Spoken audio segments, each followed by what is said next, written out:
If I could have your attention here in the Media Center. Welcome back to a sleep-deprived Bristol Motor Speedway after yesterday's NASCAR Camping World Truck Series Marathon. We are joined now by three incredible young drivers in the NASCAR Xfinity Series. We have Cole Custer in the middle, driver of the number 00 Haas Automation 1 Ford. On your far right, we have Matt Tifft, driver of the number 19 MSC Toyota. And on your left, we have Daniel Hemric, driver of the number 21 Blue Gate Bank Chevrolet. Daniel, let's start with you. Coming off a career best finish last week at Mid-Ohio, completely different setup this weekend at Bristol. Would you please walk us through your thoughts going into this weekend? Yeah, first off, it's always good to come back to Bristol, and we're coming back here off some momentum that we left here with in the spring with the Dash for Cash win, and it was kind of a tale of the turn of our season. We left here and had a lot of momentum and able to put together a couple of really good finishes that have really propelled us to the situation we're in right now as far as the playoff terms and whatnot goes. So this is a place we circled. As being a young team at the start of the year and to do what we did here, I'm that much more excited to get back here, knowing we're a better race team. We're doing things a lot better together, and that's exciting moving forward. Now, Cole, in the NASCAR Camping World Truck Series, I believe it was 2 years ago, you led 111 laps here. So what is it about Bristol Motor Speedway that really suits your driving style? I don't know. I think I've had a lot of fast cars here. That year we were definitely unbelievable. We had a really fast truck and just came short of winning the race. Just got collected in a wreck. But when we came here earlier this year too, we were really fast. I felt like we could have finished top 5, but we had collected another wreck. But we brought some really good notes back here, and I think we'll have another pretty solid car when we unload today. Matt, a career best finish for you last week at Mid-Ohio. Good momentum boost heading into a playoff run. Could you please walk us through the thoughts of the team going into this weekend at Bristol? Yeah, it was obviously a huge confidence booster for our team, and we needed that momentum on our side. And, I'm excited getting back to Bristol. Like you said, it's a totally different place than we had at Mid-Ohio last week. But, I think the good thing was at the end of the race in the spring, I felt like we finally hit on some things with our car that got me pretty happy where we were at, and it just kind of took a little while to get there. But, luckily we got the notes of that, and going off some of the 20 when he was able to win here in the spring. So hopefully we can pull that all together and go get ourselves a really good run too. Good deal. Let's open the floor for questions. If you have a question for either one of these three gentlemen, please raise your hand. We'll get a wireless microphone to you. Chris, it looks like you have a question, buddy. Let's get Chris Knight a microphone here. Hope you guys know I didn't leave the track until 2 a.m. and made sure I was back for you guys. Yeah, I left at 1. I was doing the MRM broadcast myself. So, okay. Hey, I just want to talk ChrisKnightCatchfence.com. You guys are safely in the playoff situation, but how do you guys approach these last couple of races? Are you guys already in playoff mode where you guys are already, looking ahead to the playoffs, or are you guys going to try to go get that win so you guys can make sure that you guys secure yourselves into the playoffs? For our team in particular, first off, you never feel safe. But on the other side of that, we've done a solid job, I think, of giving ourselves a little bit of leadway of being able to be aggressive and maximize the day if we have the opportunity to win the race and be aggressive. But we can't give up big chunks of points either. So we kind of just got to balance that. But we're on the better side than not, I think, of that situation. And, every week up to this point has led to that moment. So we're happy with where we're at. Definitely not content, but we're happy with where we're at currently. And hopefully we can continue to build on that. And just the bigger cushion you have, the reality of it is that you can be more aggressive. And we're almost at that point where we can do that. We're just kind of tiptoeing still. Cole, what's your team's mindset? Yeah, I think kind of the same mindset. I think we have a pretty decent gap where we can be aggressive, but you still don't want to be finishing 35th if you're going to put yourself in that position. So I think you can definitely be pretty aggressive with it, though, and try and get some wins. If you can win a race, you're going to set yourself up better for the playoffs and get 5 bonus points. So that'll really help. And, if we can do that before chase starts, that'll really help us when we get there, hopefully. Matt, do you feel like you can be aggressive, or do you play it safe? Well, I think there's a balance. I think you have to be aggressive with calls and get yourself in good situations. That being said, last week was an example of we were in the top 3 there at the end, and I knew that we needed a good finish to build that momentum to be able to carry us going forward for the rest of the season. So, now that we've had a good run like that, I think we can be more aggressive and being able to go and, maybe try different strategy calls to be able to go pick up a win. But, the biggest thing is you don't want to get, you don't want to get the attitude of the team to being disappointed in weekends. You want every weekend to be a positive from here on out. And I feel like we've done a good job of that the last month, and things have finally started to come together. So the more we can keep that up and just keep on building that momentum and getting closer to running consistently in the top 5 every weekend is really going to help us come September. Yeah, Jeff Birchfield, John State Press. Matt, you had the health issues a couple of years ago, and also, and you're talking about building momentum. How have you been able to, sort of build momentum here in the last few months? Yeah, well, the first part, my last Bristol press conference was announcing coming back to racing, so I'm glad to be sitting here being able to talk about going into the playoffs this year. So I'm much happier to be on this side of it. But beyond that, I think being a rookie team and having new people in place at JGR, we're all very capable people and very experienced people. We have great resources and cars over there, but you have to be able to tie it all together. And I think we started to hit on some things when we got to the halfway point of the season, and then you can get speed and get speed to be there, but you have to be able to put your cards in the right situation to play the right card and get yourself in a good strategy position to where you're in the front at the end of these races. So, the big thing is just being able to make sure we're there at the end. Minimizing mistakes has been a big one for sure.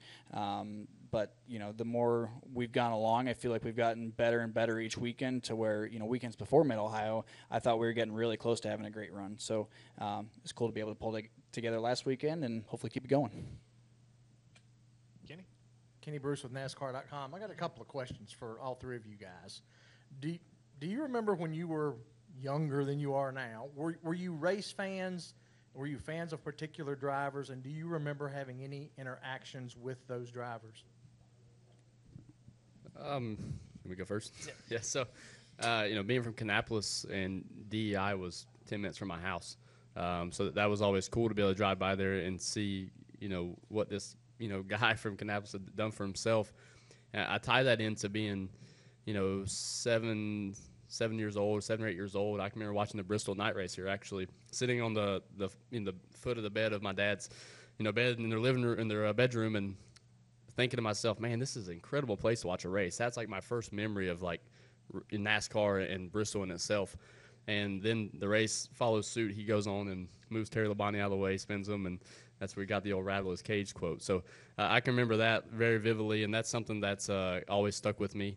And it's something that, I'll never forget and kind of made me a huge fan of it. And that's what really made me pursue being here today. So as far as the interaction side of it goes, I can, like I said, being from that area, you're constantly around drivers and seeing people in town. But it was never a one-on-one situation. It was just kind of like, I guess you would put it in quotes of being like in Hollywood or somewhere and seeing an actor of some sort and be like, man, just stargazing as they walk by. Like, those people are up here. So it's cool now to be the opportunity to have people look at us the same way. Cole, about you? Just now I forget the question.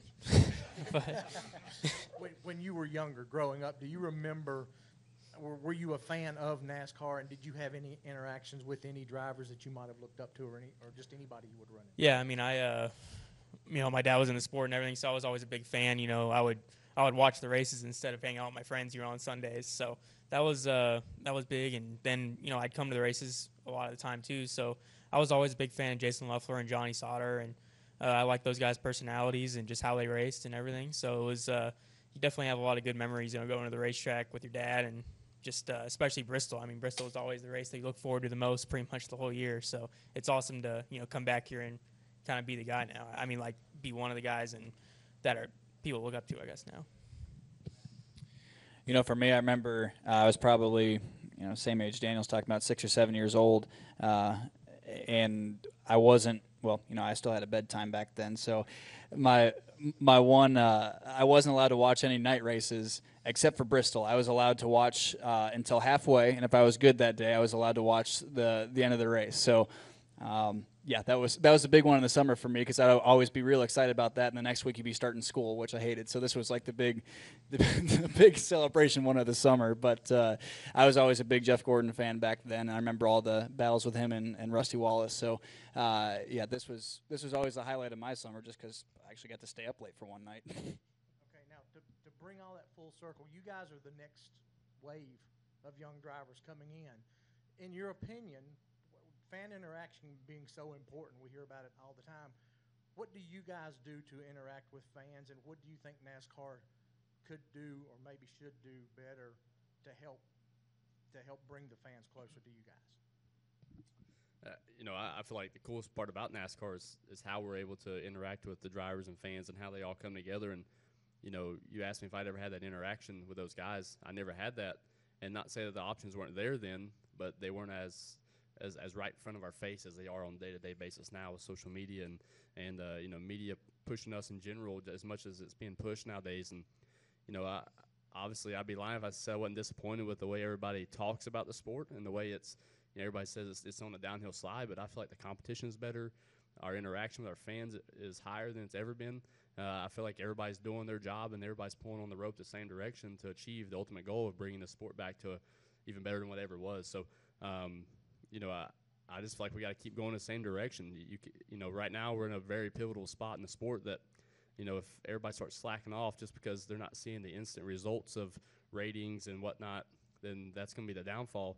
I think the key here is staying motivated that one day it will turn around, and we just got to keep doing our part. That's all we can do. Everybody in here, us three drivers, everybody that has an opportunity to put their name out there on social media and do anything like this that we can do currently to interact with our fans. That's what it's all about, and it's kind of the same old, you can't give up, whenever it's that close.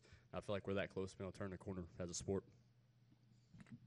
Yeah, I think Daniel will probably put it best, but we're all of us are in the garage, and a lot of us are in the garage, from when it opens to when it closes. So we're around, and we're not against anybody walking up to us and asking for an autograph or making a conversation or whatever. So it's obviously NASCAR is, like you said, one of the best sports where a fan can interact with the drivers. So I think that's really key, and we're always open to the fans always.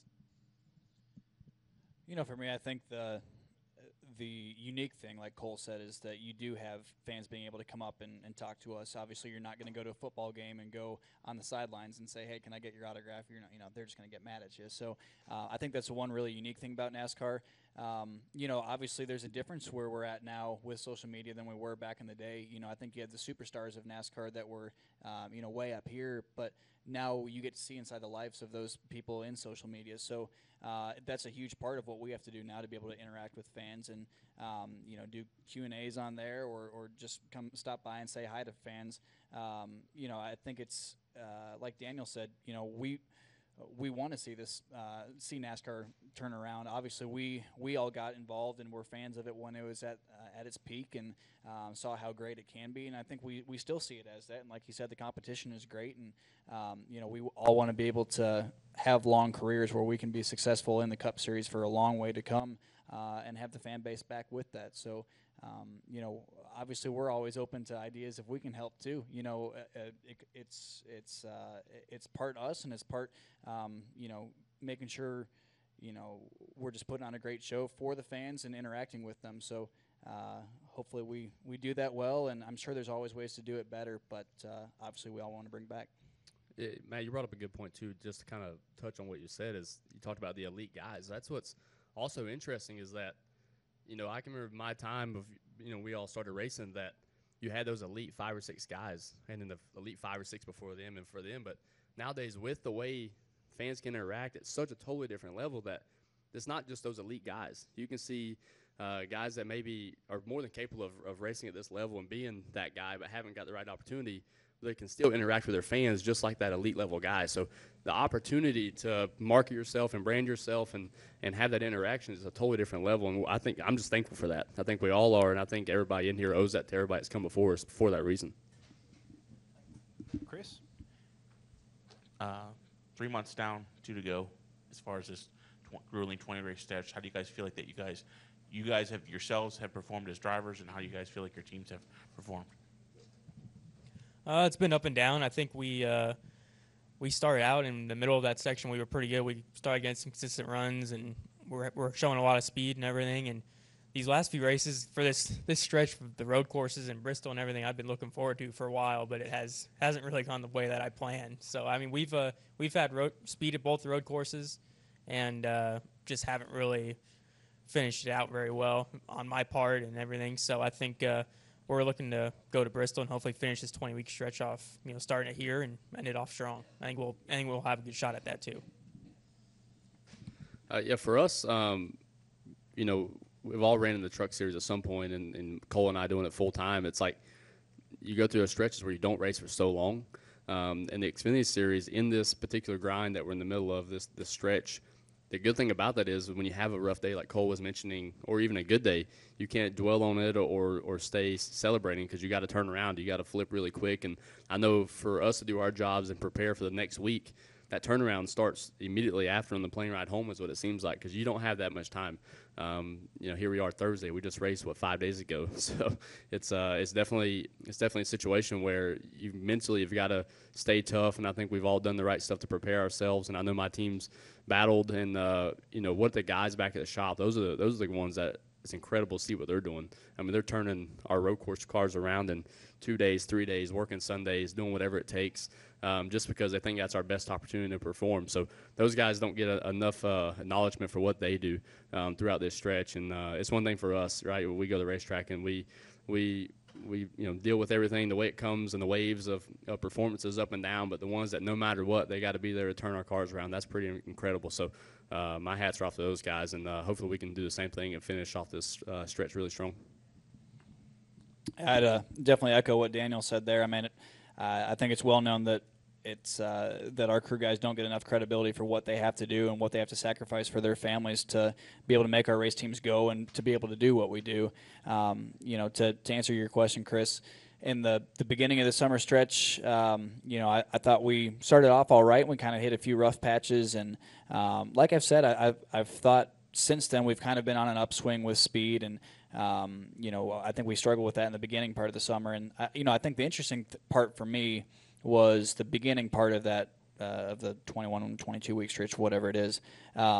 You go, holy crap, you have this many more to go. And then you get into week 3 of it, and it's just you get in a routine. You just you get in the routine of going to the shop, getting a debrief of the weekend, how you're going to plan to get better for the next week, and how you get better as a team and rally and keep the energy up with the team. So that's been cool for me to see. I've never been a part of a full-time season to see how that works, just the psychological part with that that comes along with that. So it's been fun for me. It's been challenging, but I'm obviously excited to get a week off in a few weeks. But I'm having a heck of a time racing every weekend, so I love racing.